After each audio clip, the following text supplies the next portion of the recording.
It is the biggest event of the year. Global Go Fest happens tomorrow and Sunday. During this event, it runs 10 to 6 both days. Tons of spawns, tons of raids. New Pokemon makes their debut. Uh, Bonus and features and ticket exclusives. I'm not gonna focus too much on the bonus and features and stuff, but there are. Let's just quickly go. There's like lures and friendship bonus, and they'll have events during the day, like different kind of like catch a certain amount, you get this bonus. Catch or send a certain amount of gifts, you get this bonus. I'm not gonna focus on that today. What we're gonna focus on today is all the spawns and the raids and where you need to focus as a GBL player, which Pokemon to catch. So on Saturday, all trainers can enjoy the following during Go Fest 2023, whether you have a ticket or not. So special Pokemon will appear in the wild for all trainers during the unique habitats. So there are 4 habitats: Quartz, Pyrite, Malachite, Wilderness, and Aquamarine. So during this, there are different spawns.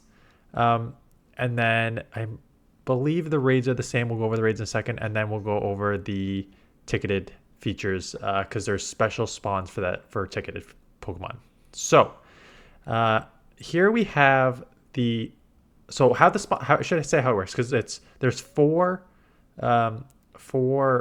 different habitats here, but it's an 8-hour day, so they go every 4-hour thing. So the Quartz will be at 10 and 2, Pirate will be at 11 and 3, Malachite will be 12 and 4, and then Aquamarine will be 1 and 5. So that is how it works. So if you miss it during the first time, you can get it during the second time. So here during Quartz, so 10 and 2, Pikachu wearing a Quartz crown, Clefairy, Lickitung, Heracross, Miltank, Wurple, Whismur, Skitty, Lovedisc, Shellos, Burnery, Audino, Fungus, and Morlo. Okay, so excuse my pronunciation because I do not know how to pronounce half these, but what I do know is what Pokemon are good or not. So let's actually just go over the first thing.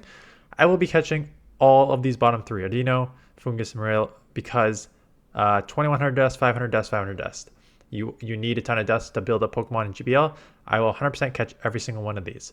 Let's go to the ones I will not catch. 1, 2, well, maybe like shiny check these if you care about shinies, but Wurmple, Whismur, Skitty, loved it, and then these 3 here, these are useless for GBL, so you don't need to worry about that. What you do need to worry about for GBL are these 4: Miltank, Heracross, Lickitung, and Clefairy. So Clefable with the Fairy Wind new move has become very, very strong in both the Great League and the Ultra League. Ultra League, you will need a lot of XLs, so catch a bunch of Clefairies, look for that sort of low attack for both the Great League and Ultra League, and stack up on just Pokemon to trade because you need a ton of XL for the Ultra League. Lickitung, Lickitung 4 is amazing in the Great League. Licky I've just used in the Ultra League. It's okay. It's not amazing, but it is worth building up. It's sort of niche, but you can build it up. Either way, Lickitung in the Great League, couple hundred XL. Licky in the Ultra League, almost another 250, 270 XL. So you need like 470 XLs between the two to get those two. Lickitung is your priority. If you only have a couple hundred XL, Lickitung for Great League is your priority. Licky is just for like a fun secondary. So if you have enough XLs, do that for a secondary for Ultra League. Otherwise, Lickitung Great League is a must. You should be going after that for sure. Heracross has play in the Great League and Ultra League. I think it's better in the Ultra League, but it's still kind of niche in both. I think it's probably ranked like around like 90 to 100. Like it definitely has play in limited metas, but it's not like amazing. But has a play, definitely going to be grabbing those just because I'm here in Canada. We don't get a lot of those, so I don't have a lot of XLs for those, so I'll be getting XLs for that. And then Miltank, very, very strong in Great League. Ultra League, I think you need a hundo and 296 XLs for it. So definitely one to grind as well. So priorities for the average person. If I was going to focus on 1, 2, 3, 4, there's actually like a 1A and 1B. You should be focusing on this one. You should be focusing on Lickitung and Clefairy, because Lickitung is like one of the best safe swaps in Great League, and Clefable is becoming super, super like meta in Ultra League and still very, very strong in Great League. Heracross, like Miltank, you can get away with just no XLs in Great League and just whatever there. And then Ultra League is sort of niche, but you need like so many XLs. So like try and catch them, but don't worry about it too much. And then Heracross, same thing. Like I'm gonna catch a bunch of them, but I'm not gonna. My focus will be for me clefable because I already have Lickitung and Licklicky. But if you do not have these two, those are your focus. So that is where your focus should be for this one. As we go into the second one, we have what I'm looking on screen as the worst one right now. So Sandshrew, Diglett, Psyduck, Giraffe, Shuckle, Trapinch, Gibble, Hippopot, the Hippo, Timber, Joltik, Barnacle, Heloptile, and Grubbin. Spoiler alert, there has been leaks that Grubbin and Timber are going to get community days this year in September, October. These are your September, October community days. So you can look at this from one or two perspectives. One is just try and find good IVs now and grind a bunch of XL now that you don't need to worry about the community day as much. Or if the leaks are true in these other communities, you don't need to focus on it at all. I'm going to let you make your own decision on that. I think Timber is very, very, very strong in like Master League niche. It's a sort of a niche Master League Conquistador. But this is what I'm hunting. Grubbin, I'm just going to let Community Day happen if it happens. But Timber is one I will go after. In terms of like, here's the problem with this one. I don't have, so the good news is I don't have enough XL candies for Sandslash, and ever since Alan Sandslash got Draw Run, it has become super meta. So I will be focusing on getting Sandshrews to get XL candies for Sandslash in the Ultra League. I suggest you do as well if you don't have it. Here's the problem. The majority of these Pokemon will have to see what move updates are useless in GBL. The ones that are good in GBL, Flygon here and Gibble have already had community days. And Joltik is one that has been around for so long. Galvantula, if you don't have one yet, Galvantula in the Great League and Ultra League is pretty strong. Not meta by any means, but very, very strong. So I would hunt. So this list, if you had to focus on this list, I would hunt Sandshrews for XL for a Sandslash. Gibbles, if you don't have Garchomp yet, 100% go after Gibbles. Garchomp is a must in the Master League, so I think that is going to hunt for. Timber, I still think, even if it gets a community, I think is one worth hunting for, and Joltik is one worth hunting for. The rest of these, not so much. I might grab some Hippos because I have like a hundo already that I may just want the XLs for, just for fun though, but it's not any sort of necessary in the Master League. This is what, 11 and 3 p.m. This is where you maybe want to focus on raids, in my opinion. I think this is probably the worst one from a GBL perspective. So those are the ones I focus on for GBL, but otherwise, I think this is probably a raid hour for me personally. When we get to this wilderness one, there's some on here that are very, it's interesting because, so Scyther is, Scizor is good in niche in the Great League, good in the Ultra League, and it's supposed to have that new evolution too. So definitely worth hunting Scizors. If you don't have a Shadow, again, the problem with Vic is you probably want a Shadow Vic, so it's kind of useless there. Snorlax, I will be hunting Snorlax, even though I have enough XLs. I don't have the Hundo yet. Hundo for Master League, it is very, very strong also in the Great League, so get some good Great League Ultra IVs. Super strong in the Master League. Not these three, these three are kind of not useless, but Roselia already had a community day. The other two are not super, super strong in any league, and you don't need XLs for them, right? So it's just kind of whatever for these. Snover, again, if you don't have an Abomasnow is pretty good, especially with the Mega. If they do like a Mega GBL for a week, you might want Mega Abomasnow. So if you don't have the XLs for that yet, or Hundo for that yet, I would probably hunt that. It's also, good in the Great League and Ultra League in general. So definitely something to hunt if you don't have that yet. Cottony, no, you only need Cottony in the sort of, if you don't have a 500 CP for Little Cup, that is where you want Cottony. Ferroseed is an interesting one. I think Ferrothorn is not super strong, but good in the Great League, great in limited meta cups in the Great League, and kind of a spicy pick in Ultra League, but one that you need a ton of XL for. So this is one, besides the blue shiny, which is actually, I don't love shinies, but this is blue shiny is really, really cool shiny. This is one where you might want to hunt for Ultra League. Stunfisk is an interesting one because Stunfisk is good in the Great League, but not in the Ultra League. But Galarian Stunfisk is good in the Ultra League. So it's the same XL candy. So hunt a bunch of those Stunfisk to get the XLs for Ultra League. Lorantis, Fomantis here. Lorantis is same thing. Sort of niche in the great in Ultra League. Has some play. I think that grass is eventually going to get a buff. So I would hunt. I like using Lorantis once in a while in the Ultra League. It's just such a wall to Swampert. So definitely look at getting XLs for that. And the Rangaroo, again, has some play in Limited Cups in Great League. So you might want to catch good with it. So there's a lot of these like, in terms of like XL priority for me, if you don't have Glaring Stunfisk XL yet, get those. If you don't have Snorlax, get that. I would also be catching Scyther. I would also just be looking for good IVs for Abomasnow and Ferroseed. Again, Ferroseed you need XLs for as well. Vic, again, Shadow version is better there, but one worth hunting. So that is the 12 and 4. And the 1 and 5, this is an interesting one too, because you have Horsey, which can get up to Kingdra. So Kingdra, again, good play in Limited, Great League and Ultra League. Meryl for Azumarill, obviously Great League beast since Season 1. Lapras has some play in Great League and Ultra League. It's kind of been outranked by like sort of Walrein and Dugong, stuff like that, but still worth hunting if you have it. Wobbuffet, you need the Hundo and you need 296 XL. So again, a very kind of spicy pick for Great League, but Limited Cups could be very strong, so such XLs for that. Barboach is Barboach Wishcash? I think that I think that, and you just need like just a Great League there. But then Bagon and Beldum have both had community days already. Again, these are, if you don't have a good Meteor Mash Beldum yet, hunt the Hundos, hunt the XLs. These are always good for XLs because it's one of the best raid attackers and it's super good in Mash League. So get those XLs. Bagon, again, has a Mega Salamence, which is decent for Mega play. It doesn't really have play in the Great League or Ultra League or Master League, but you can just hunt those two just for the XLs.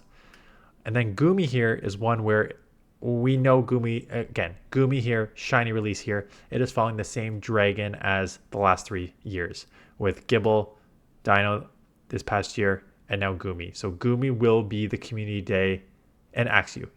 So there's the third dragon, was Axew.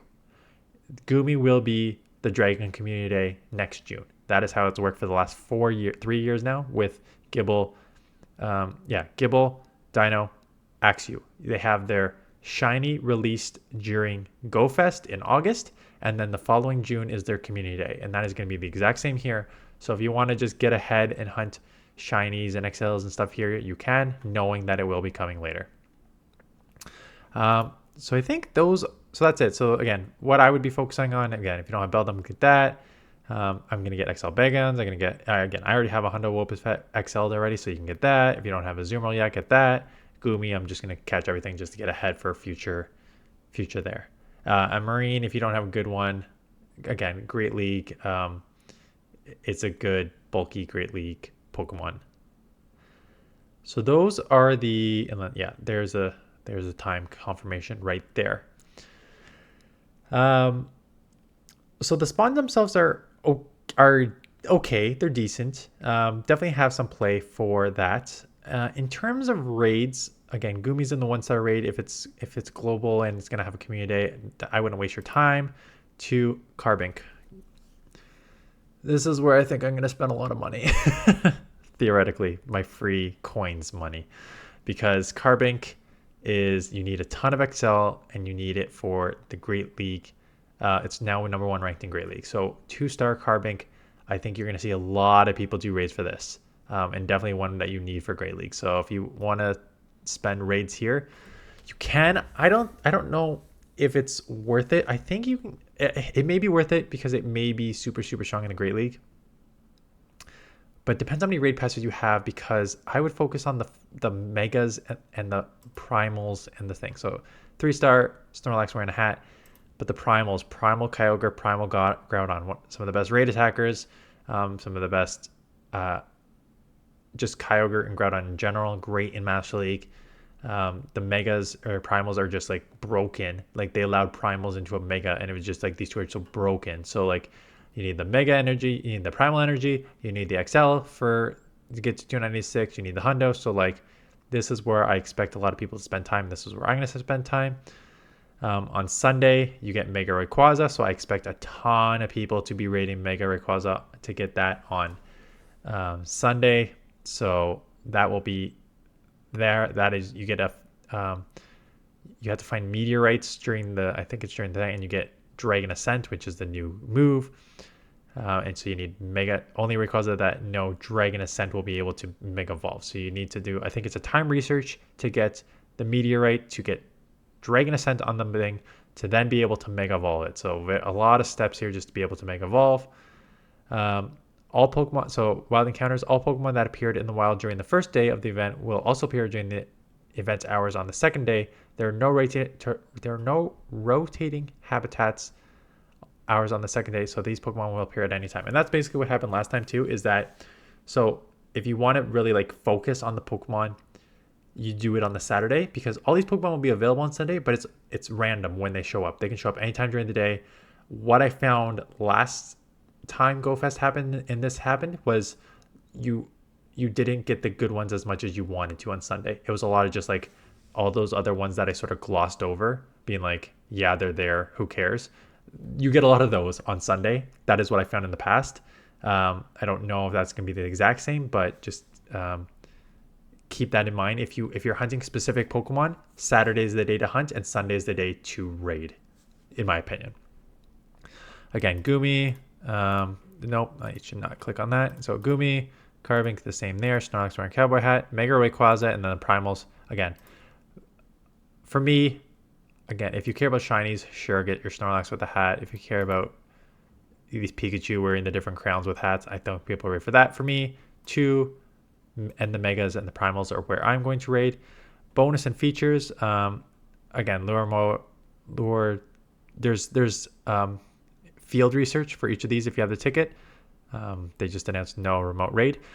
This is interesting because featured attacks here. So Pokemon will get some legacy moves. So Butterfree, I don't even remember Butterfree ever having Bug Bite. So this is one that I'm going to definitely evolve. Have Night Slash, again, we've had this community. It's kind of niche. Clefable is a weird one because you get the fast attack Pound, but now with Fairy Wind, you don't want Pound, you want Fairy Wind. So you don't really need to evolve there to get that. But Flygon, yes, if you didn't get the Flygon before, the first evolution is spawning here, so get it with Earth Power. Earth Power is a must. Same with Salamence. Oh, and Metagross, you can actually get Meteor, so good. So in the wilds, Flygon, the first evolution in the wild spawns. Bagon in the wild spawns for Salamence to get the Outrage. Beldum and for Metagross, first evolution to get that. Oh, Roserade with the Fire Charge Weather Ball. So it looks like there's a lot of Pokemon, and Licklicky with Body Slam. So it actually looks like there's a lot of Pokemon that are spawning in the wild that you will be able to get their feature attack. So definitely don't forget to get these feature attacks. All these feature attacks, except for Clefable, are necessary on these Pokemon. So Clefable with Pound, I would probably go Fairy Wind, but every single one of these other Pokemon, you need the Legacy move to be strong. You're going to be able to collect new research tasks. That's fine. Where are the stickers? Yada, yada, I don't care about that. Ticket holder exclusives. Here we go.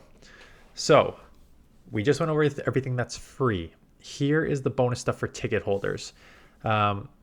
You get special research, which gives you this new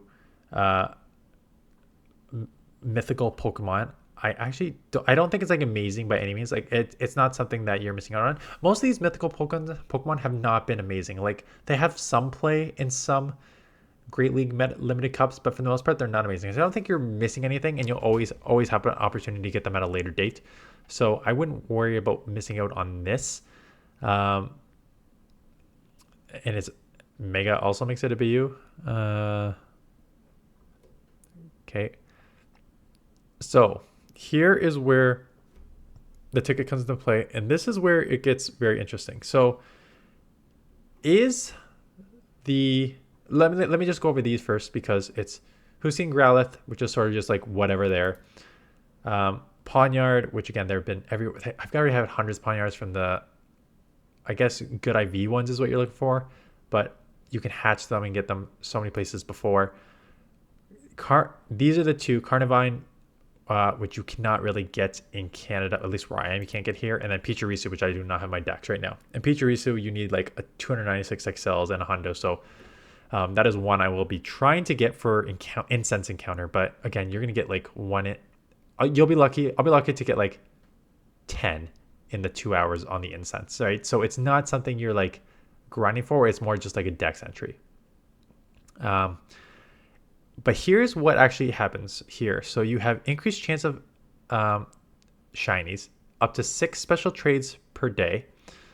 Level up your elite collector by, collector challenge, and up to 9 free raid passes from spinning photo disc, and then special eggs. So the question would be, so it's not cheap. It's $15. That's US. So it was like 20 Canadian. So again, specimen unknown. Thank you for buying it for me. Is this worth it? And here's what it comes down to. Considering all the global spawns, considering all these spawns are for everyone, these spawns are for everyone, and you can get the Rayquaza and you can get the Primal raids for free. Do you need to pay for the ticket to get this other stuff? In my opinion, no, you don't. Do you care about shinies is the main thing, because like I said, you'll get this mythical Pokemon. You'll get it eventually if you don't buy the ticket. This Pachirisu, which could be great for Great League, you're not anywhere going to get close to the XLs or Pokemon you need. It's really just going to be like you're going to get like 5 to 10, and it's going to be a dex entry. So you don't need to worry about like, oh, I wanted to build this up. You're not going to be able to, even with the ticket. So what it really comes down to is how much are these, again, and these unknown. I didn't even cover the unknowns because they're useless in GBL. This is a GBL video. How important are these unknowns to you? How important are shinies to you? And how important are these free raid passes to you? Because that is what essentially you are paying for. Now, the shiny rate, I had a couple of friends go to New York Go Fest, and based on what I saw, what they got and what I saw online, it looks like people were getting 30 to 50 plus shinies. If you do not have a ticket, again, does shinies matter to you? Because the difference between a ticket shiny and a non-ticket shiny is going to be like, let's say, I'll say maybe 30 to 40. You probably won't get as many as you get in person Go Fests, is what has happened in the past. You'll probably get like 30 to 40 shinies with a ticket and like 3 without a ticket. So if shinies matter to you and you really want to fill your decks with shinies, yes, the ticket's worth it. Do you care how many green passes do you have and how often are you going to raid in person? So I'm going to be doing this, if you're in Ottawa, I'll be doing this at the Canada Recreation Complex because there are 6 gyms there and a bunch of stops. So I plan to essentially use the 9 free plus my 1 free is 10 free plus probably some green passes.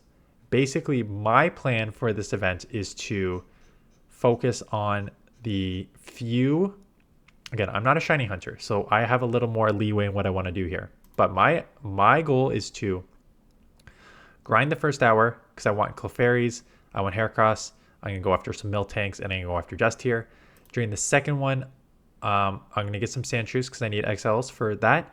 But outside of this, I'll look for Timbers and stuff like that. But outside of this, I'm going to raid hard during this hour, and I'm going to raid the Primals, and I'm going to raid Carbink. And then this one, for me personally, I already have the majority of this stuff. In fact, I have most of this. So this is probably my Scyther is what I'm going to go after. Feral Seeds, a couple there, and hunt for a hundo Snorlax. Outside of that, this is like considering it's going to be about 1 o'clock, this is probably my raid. So between 12 and 2 is my like raid and lunch hour. And then I'll probably go hard again at 3 just to get like, you can never have too many Beldums and Bagans and just trying to get ahead on Goomies there, Lapras, stuff like that. And then loop back again. I think for sure for me, between this Clefairy, Heracross, Miltank, and the Dust here, I think these are the ones I'm going to go hardest for. These other three will be sort of like back burner, get the couple that I want, but these three will be mostly raid focused because I really think that I need to get, I've got a Hundo Coyote, I got a Hundo Groudon, I have a 98% functional Hundo Kyogre. I'm nowhere close to the XLs, so I'm going to go hard for these XLs. Carbink, I'm still so undecided on. I'm so undecided on because you need like, one, you're not going to get good IVs in this 2-star raid. 2, you're going to need to do, I don't even know how many XLs you're going to get in a 2-star raid. Probably not many, right? So you probably just need to do like 100 to trade them all for XLs, which is not my style. So I'm probably, what's going to happen is do like focus on the Primal. If these Carbinks come up, I for sure will do a few, but it's mostly going to be like try and like trade Carbinks with people just to try and get low IVs and then just like walk for the XLs is probably how I'm going to, instead of spending XLs there, I mean, expending raid passes there, and then I'll focus on the Primal raids, and I will focus on the Mega Rayquaza on Sunday. So that is my plan attack. You got to do what is best for you. I think I always have fun at these events. It is a long day. It's 8 hours straight. If you have not done these events before, 8 hours straight grinding with like, yes, breaks for lunch, and doing it 2 days straight is exhausting. Like by the end of this, you need like a week vacation because it's 8 hours of walking. It's 8 hours of like staring at your phone, trying to maximize like catching shinies, raiding, trying to maximize that. You feel like if you're like just sitting and eating, you're like wasting time. So you really need to think about like your plan of attack. So I've got my plan of attack. This is what you should, this is my opinion. I've gone over the ones that you should focus on. But it is otherwise just a great event. So you should definitely participate if you can. So that is it. I will probably vlog. I'll maybe show, I'll take some videos on Saturday and then upload a video on Sunday just to kind of show how it went. The first day, because again, the second day is always way more chill. If you're going to play one day, if you can only do like, I can only do one day, do the Saturday, because having the habitat so you know what's spawning when, and everyone's more excited for Saturday, and then Sunday people are like, I caught what I wanted to, I did my raids that I want to. It definitely like slows down on Sunday by like 2 p.m. So like Saturday, everyone usually goes hard the entire day. Sunday, you'll get like maybe like 3 hours where people are there, and then they're like, I've caught what I wanted, I did the raids I wanted, so I'm done. So that, just keep that in mind as well. But yeah, it's a fun event. Definitely one worth doing. So that's it. Thanks for watching. Good luck on your Go Fest. And that's it. I'll see you guys in the next one.